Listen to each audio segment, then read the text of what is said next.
नमस्कार, उत्तराखंड समाचार में आपका स्वागत है। मैं हिना जोशी। सबसे पहले मुख्य समाचार। राष्ट्रपति द्रौपदी मुर्मू बोली, भारत की रक्षा क्षमता ने विश्व का ध्यान किया आकर्षित। डिफेंस सर्विसेज स्टाफ कॉलेज में दिया संबोधन। सैन्य बलों में महिलाओं की भागीदारी को सराहा।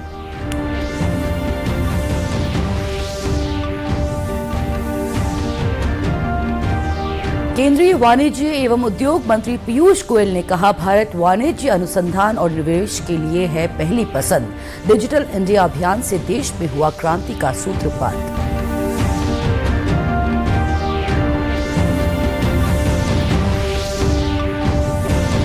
शहरी विकास मंत्री प्रेमचंद अग्रवाल ने कहा, ओबीसी आरक्षण अध्यादेश को जल्द मिल सकती है राज्यपाल की मंजूरी।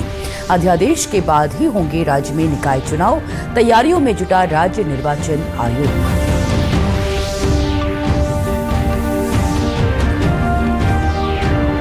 भारतीय वायुसेना का रिवर राफ्टिंग एक्सपीडिशन आज से शुरू। अभियान दल में 16 सदस्य शामिल। चमोली से ऋषिकेश तक चलेगा अभियान।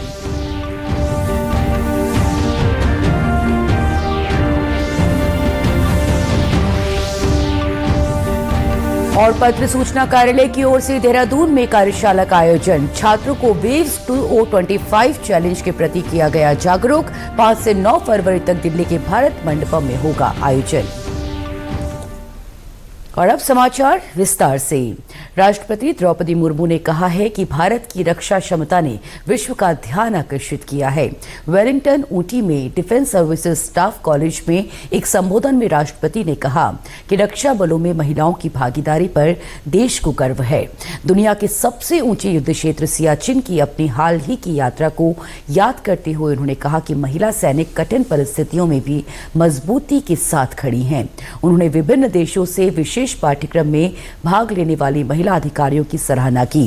राष्ट्रपति ने देश की रक्षा के लिए प्रियजनों को सेना में भेजने वाले परिवारों के समर्पण की भी प्रशंसा की। कार्यक्रम से पहले राष्ट्रपति द्रौपदी मुर्मू ने रक्षा सेवा स्टाफ कॉलेज में स्मारक पर पुष्पांजलि अर्पित की। Women are already making their mark in every field, including our armed forces. I was glad to meet the women officers deployed in Siachen, the world's highest battlefield. Women officers are now commanding various units in all the 3 services.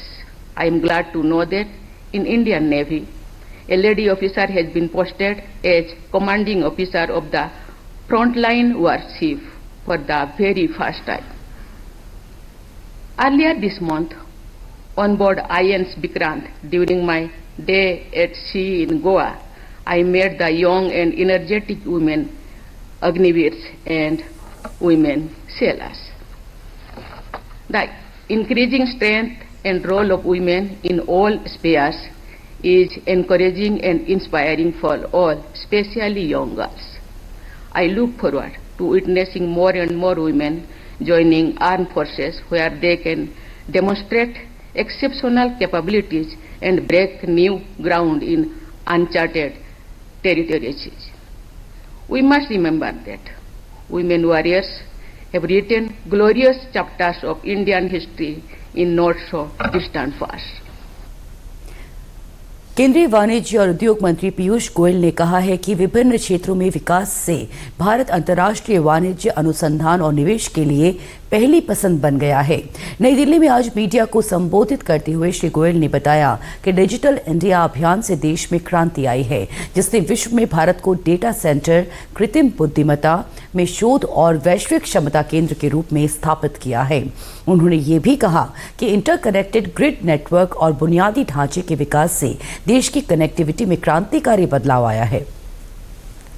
विश्व का सबसे attractive अगर कोई destination है artificial intelligence के लिए, अगर विश्व का सबसे कोई अट्रैक्टिव डेस्टिनेशन है डेटा सेंटर्स लगाने के लिए, अगर कोई विश्व का सबसे अट्रैक्टिव डेस्टिनेशन है ग्लोबल कैपेबिलिटी सेंटर्स, जो आज दुनिया भर में बड़ी बड़ी कंपनियां भारत की तरफ आ रही हैं, भारत में बड़े बड़े सेंटर्स में लाखों लोगों को, युवा युवतियों को विशेषकर नौकरियां मिल रही हैं, अफोर्डेबल कंपेटिटिव प्राइस पे इंटरनेट और डेटा होने के कारण पूरी दुनिया समझ गई है कि भारत एकमात्र देश है जहां पे हमने अपना ग्लोबल कैपेबिलिटी सेंटर बनाना चाहिए।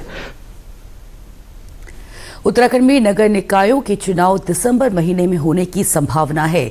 इसके अनुसार शहरी विकास विभाग और राज्य निर्वाचन आयोग ने अपनी तैयारी तेज कर दी है। राज्य के शहरी विकास मंत्री प्रेमचंद अग्रवाल ने बताया कि ओबीसी आरक्षण संबंधी अध्यादेश को राजभवन से जल्द मंजूरी मिलने की संभावना है। राजभवन से मंजूरी मिलने के बाद सरकार निकाय चुनाव के कार्यक्रम को जारी करेगी। अभी हमारा आरक्षण का जो होना है उस पर हमारा अभी मंथन चल रहा है और माननीय राज्यपाल जी के पास जो हमारी ओबीसी आरक्षण को लेकर फाइल गई है वो भी अभी वहाँ लंबित है। जैसे ये सब होगा उसके बाद चुनाव कराएंगे। वहीं शहरी विकास मंत्री के जल्द निकाय चुनाव कराने के दावे को कांग्रेस ने हवाई बताया है। कांग्रेस प्रदेश अध्यक्ष करण माहरा ने कहा कि सरकार के दावे पर हमें भरोसा नहीं है। पिछले 1 साल से सरकार निकाय चुनाव कराने का दावा कर रही है, लेकिन अब तक सरकार ऐसा नहीं कर पाई है। पिछले 1 साल से तो जल्दी हो नहीं रही, अब कौन सी वाली जल्दी करने वाले मुझे पता नहीं। और सरकार के किसी भी वक्तव्य पे कोई भरोसा नहीं है। लगातार जिस तरीके से टाला जा रहा है, आरक्षण की बात क्लियर नहीं की जा रही और चीजें नहीं है, तो इसलिए अभी कुछ कहा नहीं जा सकता। उत्तराखंड में होने वाले निकाय चुनाव में इस बार राज्य निर्वाचन आयोग ने खर्च की सीमा बढ़ाने के साथ ही कड़े नियम भी लागू कर दिए हैं। सभासद सदस्य हो या नगर निगम मेयर प्रत्याशी, चुनावी खर्च का ब्यौरा प्रमाण के साथ न देने पर आयोग 3 साल का प्रतिबंध लगा देगा। इसके बाद वो कोई भी चुनाव नहीं लड़ पाएंगे। राज्य निर्वाचन आयुक्त सुशील कुमार ने अधिकतम निर्वाचन व्यय और उसकी लेखा परीक्षक आदेश 2024 जारी किया है। इसमें स्पष्ट किया गया है कि हर उम्मीदवार की ओर से जमा चुनावी खर्च के लेखों का निरीक्षण करने के बाद जिला निर्वाचन अधिकारी देखेंगे कि ये सभी दस्तावेज सही हैं या नहीं। यदि कोई भी हमारा कैंडिडेट जो कंटेस्ट करता है इलेक्शन में नगर निकाय में और वो चुनाव का ब्यौरा, अपना खर्च का ब्यौरा नहीं देता है नियत समय अंतर्गत, तो उस पर आरपी एक्ट के अनुसार 3 वर्ष का जो है आगामी चुनाव लड़ने पर रोक लगाई जाएगी। और ये भी अवगत कराना चाहूँगा कि अभी नगर निकाय में जो अधिकतम व्यय सीमा है वो भी आयोग द्वारा पुनरीक्षित की गई है, उसको रिवाइज किया गया है। जो मेयर साहिबान हैं उनके लिए जो अधिकतम व्यय सीमा पूर्व में 16 लाख रुपए हुआ करती थी, इरिस्पेक्टिव ऑफ कितने वार्ड्स हैं वहाँ पर, तो हमने उसको थोड़ा एक रैशनलाइज करते हुए इस बार 40 वार्ड तक की अगर नगर निगम है तो उसमें 20 लाख अधिकतम व्यय सीमा रहेगी। 41 से 60 वार्ड्स की अगर नगर निगम है तो उसमें 25 लाख की अधिकतम व्यय सीमा रहेगी। और 61 वार्ड्स या इससे अधिक की अगर नगर निगम है तो उसमें अधिकतम व्यय सीमा 30 लाख रहेगी। उप नगर प्रमुख के लिए हमने कोई चेंज नहीं किया है, 2 लाख ही रखा है उसको। भारतीय वायुसेना का रिवर राफ्टिंग एक्सपीडिशन आज सुबह अलकनंदा नदी में चमोली से ऋषिकेश के लिए रवाना हो गया है। 205 किलोमीटर का सफर तय कर ये राफ्टिंग अभियान 3 दिसंबर को ऋषिकेश पहुंचेगा। 16 सदस्यीय इस अभियान दल में वायुसेना के 13 जवान, 1 ऑफिसर सहित 2 गाइड शामिल हैं। इस अभियान का उद्देश्य युवाओं को देश सेवा के लिए प्रेरित करना है। साथ ही राफ्टिंग के क्षेत्र में पर्यटन को बढ़ावा देने और विभिन्न आपदाओं में सेना के जवानों द्वारा बचाव के लिए प्रशिक्षण प्राप्त करना भी है। बता दें कि इस अभियान दल का नेतृत्व विंग कमांडर विजय भट्ट, सार्जेंट गौरव और सार्जेंट एस खत्री कर रहे हैं। हम भारतीय वायुसेना से हैं। हम 14 लोग ट्रेनिंग राफ्टिंग एक्सपीडिशन पे चल रहे हैं, जो अलकनंदा नदी के ऊपर से शुरू होकर हम ऋषिकेश में इसे ख़त्म करेंगे। इसका मेन उद्देश्य है जो भी हमारे यंगस्टर्स हैं उनको फौज में आने के लिए मोटिवेट करना। भारतीय वायुसेना में ही नहीं, सारे आर्म फोर्सेस में उनको मोटिवेट करने के लिए कि वो ज्वाइन करें। उन्हें दिखाना कि फौज में एडवेंचर एक्टिविटीज़ भी होती हैं जो किस तरीके से चलती हैं। तो हम टोटल 14 लोग हैं। हमारे साथ कुछ सेफ्टी कैरेक्टर्स भी जुड़े हुए हैं और हम ये एक्सपेडिशन शुरू कर रहे हैं फ्रॉम चमोली टिल ऋषिकेश। अभियान के मुख्य गाइड विवेक नेगी ने कहा कि इस अभियान में जवानों को रिवर राफ्टिंग के विभिन्न पहलुओं को सिखाया जाएगा। साथ ही विषम परिस्थितियों और आपदा की घड़ी में कैसे नदी में बचाव और राहत कार्य किया जाता है, इसकी भी जानकारी दी जाएगी। एक नेवी है, ये एयरफोर्स आर्म फोर्सेस हमारे साथ जुड़े हुए हैं और आज से नहीं काफ़ी टाइम से जुड़े हुए हैं। आज हम चमोली से एक्सपीडिशन अपना शुरू करेंगे 180 किलोमीटर तकरीबन यहाँ से हाई टाइड्स और रैपिड, जैसे आप वाइट वाटर रिवर राफ्टिंग, इनमें हम इन्हें रेस्क्यू, पैडलिंग और कैसे एक दूसरे को सेव करना है, ये आम जिंदगी में भी काम आता है बहुत ज़्यादा। तो ये लोग एक दूसरे को मतलब यंगस्टर को मोटिवेट करने आए हैं, तो हम इन्हें थोड़ा ट्रेनिंग देंगे। पर डे 25 किलोमीटर का सेक्शन रहेगा हमारा, जिसमें कई लोग रेस्क्यू सीखेंगे, रोप कोर्सेज सीखेंगे, बोट पलटता कैसे है, चलता कैसे है। हमारे साथ कयाकर जुड़े हुए हैं, सेफ्टी कयाकर, जो इनके रेस्क्यू के लिए जो ट्रेनिंग कर चुके हैं, पहले ट्रेंड गाइड हैं, जो हम इनके साथ जुड़े हुए हैं, जो इनको सिखाएंगे भी और रेस्क्यू में हमेशा साथ रहेंगे इनके। सूचना एवं प्रसारण मंत्रालय की इकाई पत्र सूचना कार्यालय देहरादून ने मीडिया और मनोरंजन के क्षेत्र में प्रधानमंत्री नरेंद्र मोदी द्वारा शुरू किए गए क्रिएट इन इंडिया चैलेंज के सीजन 1 वेव्स के बारे में जागरूकता बढ़ाने के लिए देहरादून के एक निजी विश्वविद्यालय में एक वर्कशॉप का आयोजन किया। कार्यक्रम में मीडिया जगत से जुड़ी डॉक्टर कंचन नेगी ने एक प्रेजेंटेशन के माध्यम से छात्र छात्राओं को बताया कि वेव्स यानी world audio video entertainment summit का आयोजन 5 फरवरी से 9 फरवरी तक भारत मंडपम नई दिल्ली में किया जाएगा। ये मीडिया और मनोरंजन उद्योग के लिए एक प्रमुख मंच है जो संवाद, व्यापार सहयोग और नवाचार को बढ़ावा देगा।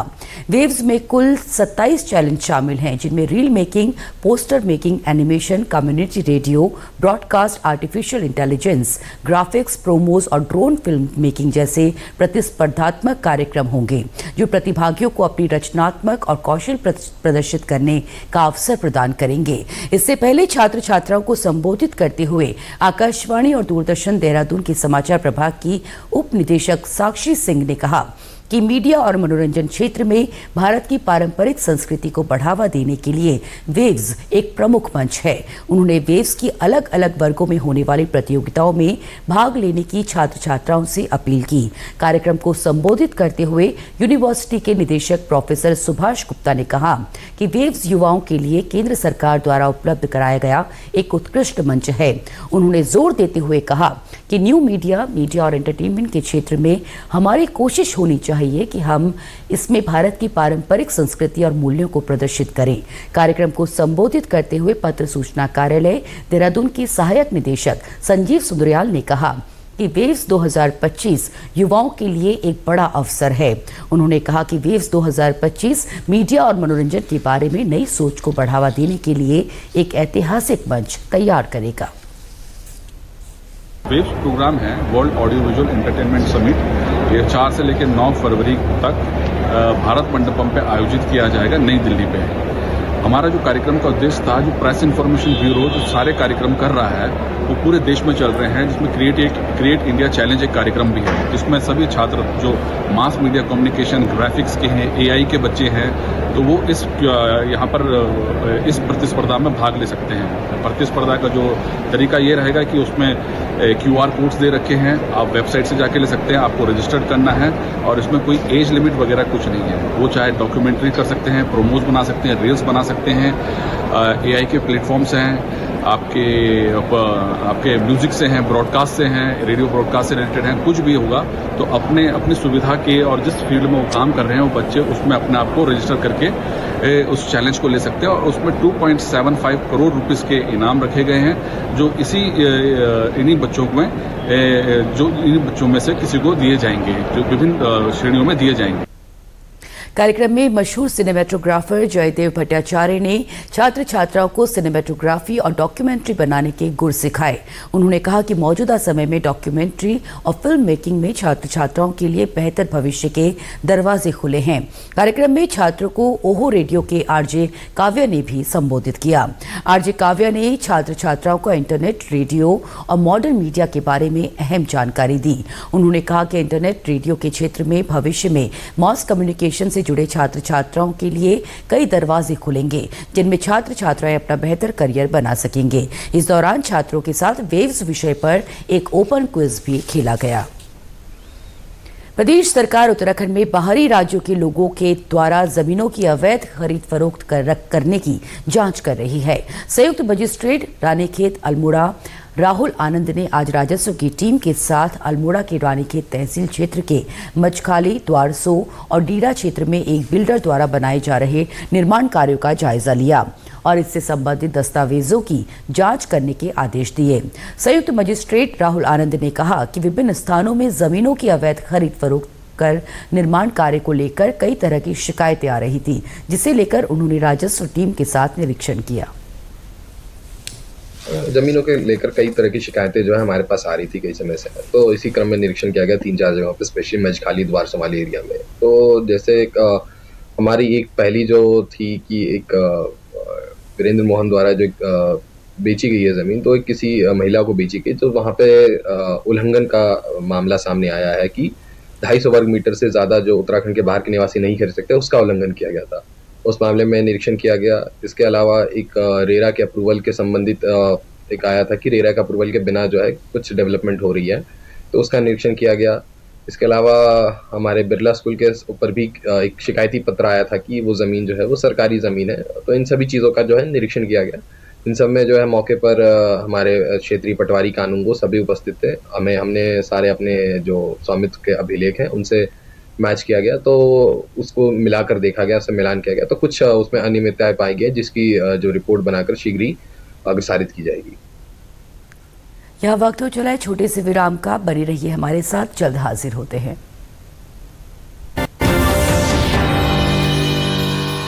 तुझे तगड़ा इंसेंटिव मिला, क्या प्लान है? सोच रहा हूँ गवर्नमेंट सिक्योरिटीज में इन्वेस्ट करूं। बिल्कुल सही सोच रहे हैं आप। अब गवर्नमेंट सिक्योरिटीज में इन्वेस्ट करना आसान हो गया है। पर कैसे? आरबीआई रिटेल डायरेक्ट स्कीम में बिना ब्रोकर के आप इन्वेस्ट कर सकते हैं और आपको आपकी पूंजी पर मिलेगी रिटर्न्स। आरबीआई पोर्टल पर जाइए, मुफ्त में अकाउंट खोलिए और अपने बैंक खाते से सीधे पैसे इन्वेस्ट कीजिए। सुरक्षित, आसान। रिटायरमेंट के बाद मैं भी यही इन्वेस्ट करूंगा। बहुत सही कह रहे हैं। आरबीआई कहता है जानकार बनिए, सतर्क रहिए।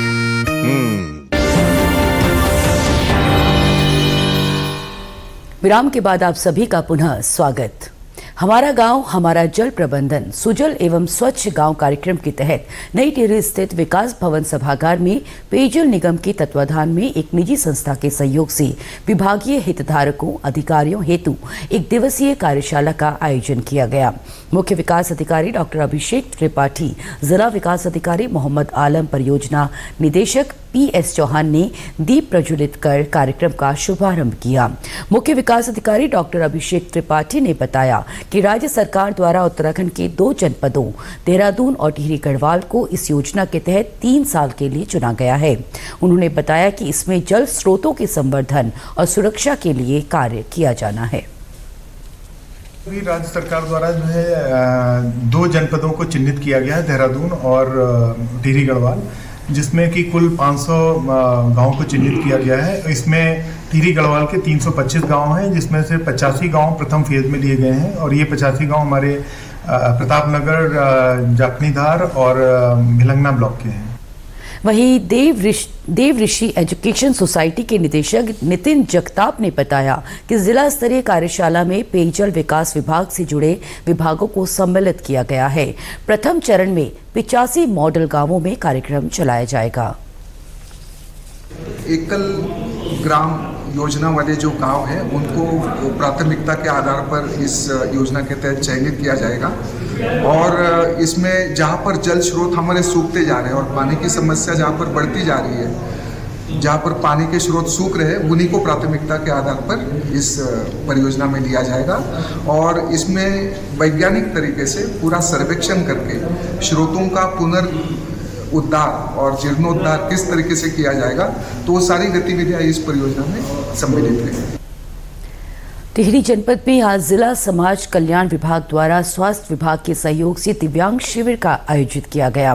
प्रताप इंटर कॉलेज बौराड़ी में आयोजित दिव्यांग शिविर में 112 दिव्यांगजनों का पंजीकरण कर उनकी पहचान, जांच और अभिभावक परामर्श की कार्यवाही कर 43 प्रमाण पत्र बनाए गए। इसके साथ ही दिव्यांगजनों को उपकरण भी दिए गए। इस मौके पर जिलाधिकारी मयूर दीक्षित ने कहा कि प्रशासन का प्रयास है कि सरकारी योजनाओं का लाभ जिले के हर दिव्यांगजन तक पहुंचे। जगह जगह पर हम लोग दिव्यांग शिविर आयोजित कर रहे हैं, जिसमें कि समाज कल्याण विभाग के द्वारा और स्वास्थ्य विभाग के द्वारा जो भी प्रमाण पत्र से संबंधित कार्य हो या फिर उपकरण देने का कार्य हो वो किया जा रहा है। और इसी कड़ी में आज नई टिहरी में भी ये शिविर आयोजित किया गया है और इसमें अन्य डिपार्टमेंट के कर्मचारी आदि को भी बताया गया है कि कोई भी शिकायत हो इनकी उनको पूरा सहायता करें, साथ ही आने की व्यवस्था भी करें। और अन्य शिविर भी अगर कहीं मांग आती है जहाँ पर कोई रिमोट एरिया है जहाँ पर शिविर लगाने की बात होती है तो वहाँ पर भी हम आगे भी शिविर लगाएंगे। जिला समाज कल्याण अधिकारी KS चौहान ने बताया, इससे पूर्व जौनपुर के विकासखंड मुख्यालय थत्यूड़ और फकोट में आयोजित दिव्यांग शिविरों में भी प्रमाण पत्र और उपकरण बांटे गए। वहीं जन्म से ही दिव्यांग हंस रावत को इस शिविर में व्हीलचेयर दी गई। इस अवसर पर उनके साथ आई उनकी बहन ने बताया कि अंश जन्म से ही दिव्यांग है। उन्होंने बताया कि व्हीलचेयर मिलने से उनके भाई को अब इधर उधर ले जाने लाने में परेशानी नहीं होगी। रावत है और मैं यहीं टिहरी से बिलोंग करती हूँ और ये मेरा भाई है अंश रावत। जिलाधिकारी ने डॉक्टरों को निर्देश दिया कि इसकी फिजियोथेरेपी टाइम टू टाइम होते रहे और हमें आज के कार्यक्रम के द्वारा हमें व्हीलचेयर मिली है और इसको कहीं सहायता मिलती है, जैसे कि ये चल फिर नहीं सकता तो ये व्हीलचेयर के द्वारा आते जाते रहे। दून अस्पताल में आयुष्मान योजना में आ रही अड़चनें अब जल्द दूर होंगी। दरअसल राज्य स्वास्थ्य एजेंसी यानी SHA की टीम बुधवार को दून अस्पताल पहुंची। इस दौरान टीम के सदस्यों ने अस्पताल प्रबंधन के साथ बैठक कर आयुष्मान को लेकर उत्पन्न हो रही सभी समस्याओं के निस्तारण के लिए बातचीत की। इस दौरान SHA की ओर से आयुष्मान योजना के तहत उपचार लेने वाले मरीजों के लिए तय की गई कुछ नई गाइडलाइंस के बारे में भी बताया गया। दून मेडिकल कॉलेज की प्राचार्य डॉक्टर गीता जैन ने बताया कि टीम के साथ हुई बैठक में कमियों को दूर करने पर चर्चा की गई है। की टीम से हम लोग की वार्ता हुई और जो उन्होंने कमियां बताई उन सबको दूर करने की कोशिश करी जा रही है। तो अब इसके लिए हम लोगों ने ये कर दिया है कि जो पेशेंट जैसे आएगा तो उसकी जो हम एडमिट उसे करेंगे, उसके बाद उसकी जो जांच होएगी उसकी रिपोर्ट भी पेशेंट की लगेगी और फिर हम उसे जो ट्रीटमेंट प्लान है वो सब लिखा जाएगा। जिसे एक जो प्रॉब्लम हम लोग के साथ ये आ रही थी कि पेशेंट जो है CT MRI हमारे यहाँ करा लेता है, उसके बाद फिर वापस नहीं आता हमें रिपोर्ट दिखाने के लिए और ऑपरेशन भी कई बार वो कहीं और जाके या इलाज किसी और अस्पताल में करा लेता है। तो उसके लिए भी उन बातों पे भी विचार हो रहा है कि इन खामियों को हम कैसे दूर कर सकते हैं कि पेशेंट हमारे पास रिपोर्ट लेके आए। तो इन सब के बारे में चर्चा हुई और उम्मीद करते हैं जो खामियां पाई गई उन सबको हम जल्दी से जल्दी दूर करने की कोशिश करेंगे। जौनसार बावर क्षेत्र में आजकल बूढ़ी दीपावली की तैयारियां जोरों पर है। यहाँ के लोग चिवड़ा मुंडा को बनाकर घरों में तैयार कर रहे हैं। बता दें कि जनजातीय क्षेत्र जौनसार बावर में ठीक 1 महीने बाद बूढ़ी दीपावली मनाने की एक अनूठी परंपरा है। त्योहार को देखते हुए बाजार सज जाते हैं, लोग जमकर खरीदारी करते हैं। बाजार में भीड़ होने के कारण व्यापारियों के चेहरे भी खिल उठते हैं। जी, ये जो है बूढ़ी दिवाली जो है ये हमारे कई वर्षों से पूर्वजों के समय से मनाई जाती है और इस दिवाली का जो त्योहार होता है बड़ा स्पेशल ही होता है। इसमें सभी लोग घर आते हैं। अभी जो बाजार में जो रौनक आपको दिख रही है ये बूढ़ी दिवाली की रौनक है और यहाँ पे अखरोट चिवड़ा वगैरह अभी से ही सब चीजें तैयार की जाती है और इसके बाद सब लोग घर आते हैं और आंगन में नृत्य होता है और इसमें हिरन नृत्य भी होता है। हारुल जैसी चीजें आपको पूरी हमारी जो पारंपरिक सभ्यता है ये सारी की सारी चीजें आप सबको वहाँ पे देखने को मिलती है। सर ये कहना चाहेंगे ये जो बूढ़ी दीपावली आती है इससे हमें बड़ा लाभ मिलता है, व्यापारियों को भी बड़ा लाभ मिलता है। जैसे ये बूढ़ी दीपावली 1 साल में आती है, हम तो सोचते हैं हर महीने आती रहे, इससे हमें काफी लोगों को व्यापारियों को काफी लाभ मिलता है। हमारा कृषि विभाग का जितना सामग्री बनती है सब वहाँ जाती है। हमारे यहाँ के डांगरे, पाड़ी दराती, पाठल, कुलाड़ी वगैरह पीतल के डांगरे भी होलसेल रेट पे मिलते हैं और सारे जौनसार बाबर हिमाचल में सब जगह पहुँचता है।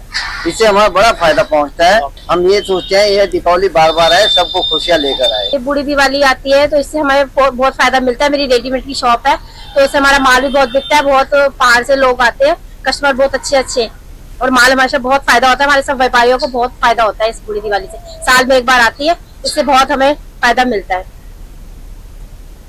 नैनीताल जनपद की हल्द्वानी पुलिस के मोबाइल रिकवरी सेल ने पिछले 3 महीने में शहर से 160 खोए मोबाइलों को बरामद कर उनके स्वामियों को लौटाया।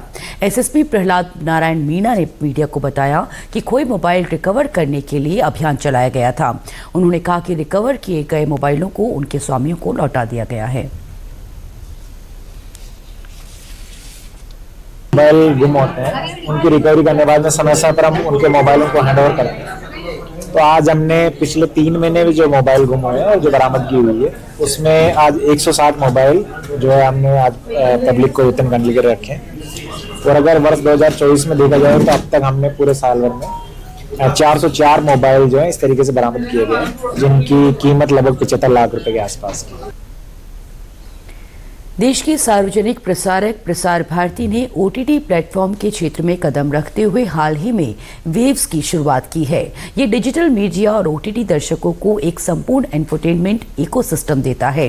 अगर आपको भी चाहिए फ्री में शानदार कंटेंट तो आज ही डाउनलोड करें। क्यूआर कोड के जरिए भी वेव्स ऐप डाउनलोड की जा सकती है। प्रदेश के समाचारों में आज बस इतना ही। चलते चलते मुख्य समाचार एक बार फिर। राष्ट्रपति द्रौपदी मुर्मू बोली, भारत की रक्षा क्षमता ने विश्व का ध्यान किया आकर्षित। डिफेंस सर्विसेज स्टाफ कॉलेज में दिया संबोधन। सैन्य बलों में महिलाओं की भागीदारी को सराहा।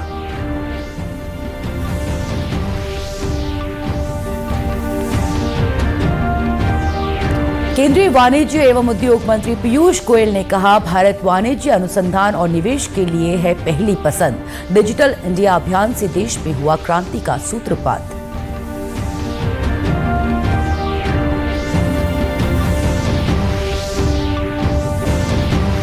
शहरी विकास मंत्री प्रेमचंद अग्रवाल ने कहा, ओबीसी आरक्षण अध्यादेश को जल्द मिल सकती है राज्यपाल की मंजूरी। अध्यादेश के बाद ही होंगे राज्य में निकाय चुनाव। तैयारियों में जुटा राज्य निर्वाचन आयोग।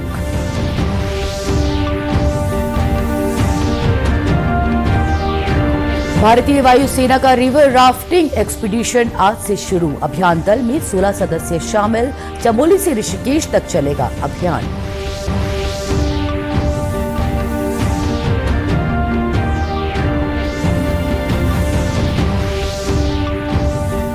और पत्र सूचना कार्यालय की ओर से देहरादून में कार्यशाला आयोजित। छात्रों को वेव्स 2025 चैलेंज के प्रति किया गया जागरूक। 5 से 9 फरवरी तक दिल्ली के भारत मंडपम में होगा आयोजन।